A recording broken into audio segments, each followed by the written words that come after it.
Hello, ഇന്നത്തെ video ഒരുപാട് നാളായിട്ട് പൂവിടാതിരുന്നിട്ടുള്ള ഒരു മുല്ലച്ചെടിയിൽ പൂവിടാൻ വേണ്ടിയിട്ട് ഞാൻ എന്തെല്ലാം കാര്യങ്ങളാണ് ചെയ്തതെന്നാണ് കാണിക്കുന്നത്. ഞാൻ ഒരു വർഷം മുന്നേ നട്ടു കൊടുത്തിട്ടുള്ള ഒരു ചെടിയാണ്. ഇതിൽ പൂക്കളുണ്ടാവണില്ല. അപ്പോൾ ഞാൻ പ്ലാന്റ് റീപോട്ട് ചെയ്ത് കൊടുത്തു. റീപോട്ട് ചെയ്യുമ്പോൾ ചാണകപ്പൊടിയൊക്കെ ഇട്ടിട്ടാണ് റീപോട്ട് ചെയ്തത്.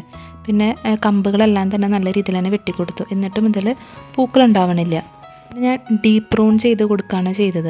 ഡീപ്പ് പ്രൂൺ മീൻസ് നമ്മൾ കമ്പുകൾ നല്ല താത്തിയിട്ട് ഇതുപോലെ വെട്ടിക്കൊടുക്കുക, അങ്ങനെ കുറ്റിയായിട്ട് നിർത്തുക ചെടി. ഇതിലോട്ട് ചാണകമാണ് ഇട്ട് കൊടുത്തിരിക്കുന്നത്. ഇത് പച്ച ചാണകമാണ് കേട്ടോ. പച്ച ചാണകം ഇല്ലെങ്കിൽ നമുക്ക് ചാണകപ്പൊടി ഇട്ട് കൊടുക്കാം. ഇപ്പോൾ ഞാനിവിടെ പച്ച ചാണകം കിട്ടിയത് കൊണ്ട് അതിട്ട് കൊടുക്കുകയാണ്. ഇത് നല്ല രീതിയിൽ ഇതുപോലെ ഇങ്ങനെ വെള്ളം ഒഴിച്ചിട്ട് ഈ ചാണകം നന്നായിട്ട് ഇതിൽ കലങ്ങുന്ന പോലെ വെള്ളം ആക്കി കൊടുക്കുക. എന്നിട്ട് നന്നായിട്ട് ഇങ്ങനെ കലക്കിയെടുക്കുക. അതിൻ്റെ മുകളിലേക്ക് ഞാൻ മണ്ണിട്ട് കൊടുക്കുകയാണ്. പച്ചച്ചാണകം നമ്മളിതുപോലെ കലക്കിയിട്ട് ഇതിൽ മണ്ണിട്ട് കൊടുക്കാതിരുന്ന് കഴിഞ്ഞാൽ ഈ ചാണകം എന്തെങ്കിലും ആകെ ഒട്ടിപ്പിടിച്ചിട്ട് പിന്നെ നമ്മൾ വെള്ളം ഒഴിച്ച് കൊടുക്കുമ്പോൾ കറക്റ്റായിട്ട് വെള്ളം ഇറങ്ങി പോവില്ലേ. അപ്പോൾ ചെടിക്ക് കറക്റ്റായിട്ട് വെള്ളം കിട്ടാനായിട്ട് ബുദ്ധിമുട്ടായിരിക്കും. അപ്പോൾ അതുകൊണ്ടാണ് ഇങ്ങനെ നമ്മൾ മണ്ണിട്ട് കൊടുക്കുന്നത്.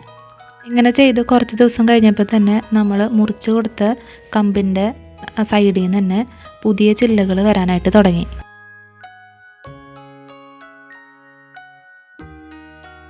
പുതിയ കമ്പുകൾ വന്ന് അത് വലുതായതിനു ശേഷം ചെടിയുടെ കടക്കിലുള്ള പുല്ലുകളൊക്കെ ഞാൻ പറിച്ച് കളഞ്ഞു. പുല്ലുകളെല്ലാം തന്നെ പറിച്ച് മാറ്റിയതിന് ശേഷം ഞാൻ ഈ ഒരു ടൂള് വെച്ചിട്ട് ചെടിയുടെ കടക്കിൽ നന്നായിട്ട് മണ്ണ് ഇളക്കി കൊടുക്കുകയാണ്.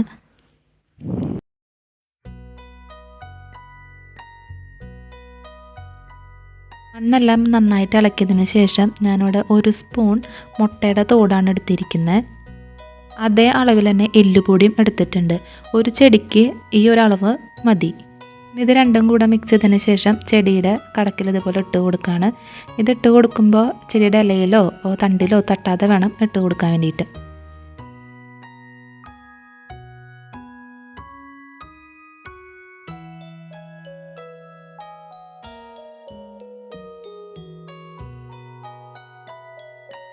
വളം ഇട്ട് കൊടുത്തതിന് ശേഷം നമുക്കിത് മണ്ണ് വെച്ചിങ്ങനെ മൂടിക്കൊടുക്കാം. ഇനി നന്നായിട്ട് നനച്ച് കൊടുക്കുക. നമ്മൾ ഏത് വളം ചെടിക്ക് ഇട്ട് കൊടുത്താലും നമ്മൾ നന്നായിട്ട് നനച്ച് കൊടുക്കണം.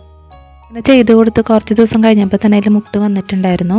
മുട്ട് വന്നപ്പോഴുള്ളൊരു വീഡിയോ ഞാൻ എടുത്ത് വെച്ചിട്ടുണ്ടായിരുന്നു. പക്ഷേ ഇത് എഡിറ്റ് ചെയ്യാൻ നോക്കിയപ്പോൾ എങ്ങനെയോ മിസ്സായി പോയതാണ്. ഫ്ലവർ ചെയ്തിട്ടുള്ള വീഡിയോ ആണ് ഇപ്പോൾ ഞാൻ കാണിക്കുന്നത്. അപ്പോൾ ഫ്ലവർ ചെയ്തതിൻ്റെ 2ാമത്തെ ദിവസമാണ് ഞാൻ വീഡിയോ കൊടുക്കുന്നത്. അപ്പോൾ അതുകൊണ്ട് തന്നെ ഫ്ലവർ ഏകദേശം വാടി പൂവാറായിട്ടുണ്ട്. ഒരുപാട് കാലം പൂവുണ്ടാവാതിരുന്നൊരു ചെടിയിൽ ഇതുപോലെ ചെയ്തപ്പോഴാണ് പൂവുണ്ടായത്. ഈ ഒരു വീഡിയോ നിങ്ങൾക്ക് ഇഷ്ടപ്പെട്ടു യൂസ്ഫുൾ ആയെന്നുണ്ടെങ്കിൽ വീഡിയോ ഒന്ന് ലൈക്ക് ചെയ്യുക, ചാനൽ ഒന്ന് സബ്സ്ക്രൈബ് ചെയ്ത് സപ്പോർട്ട് ചെയ്യുക. താങ്ക്